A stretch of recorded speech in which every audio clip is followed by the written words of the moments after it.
ইনি হচ্ছেন আমাদের সেই আকাশ ভাই। আসসালামু আলাইকুম। একটা কথা মনে রাখবেন, আপনারা কেউ ওর প্রতি বিশ্বাস আস্থা কইরা কখনো রাস্তাঘাটে নামবেন না। বা ও যখনই দেখবেন যে বড় ধরনের একটা বয়ান দেওয়ার চিন্তাভাবনা বা কথাবার্তা বলতেছে, তখনই বুঝবেন যে ও শুধুমাত্র ওর নিজের পকেট ভরার জন্য আর সময় সুযোগ মতো ওর নিজেরটা হয়ে যাওয়ার পরে ওর আর খুঁজে পাইবেন না।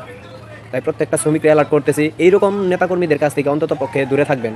কারণ যে শুধুমাত্র নিজের পকেট ভরার পর শ্রমিকদের সাথে আর যোগাযোগ শ্রমিকদের বিষয় নিয়ে আর কথা বলে না, আর কোম্পানির সাথে আন্ডারস্ট্যান্ডিং এতটাই ভালো হয়, পরবর্তীতে শ্রমিকদের সাথে আর যোগাযোগ করার প্রয়োজন হয় না।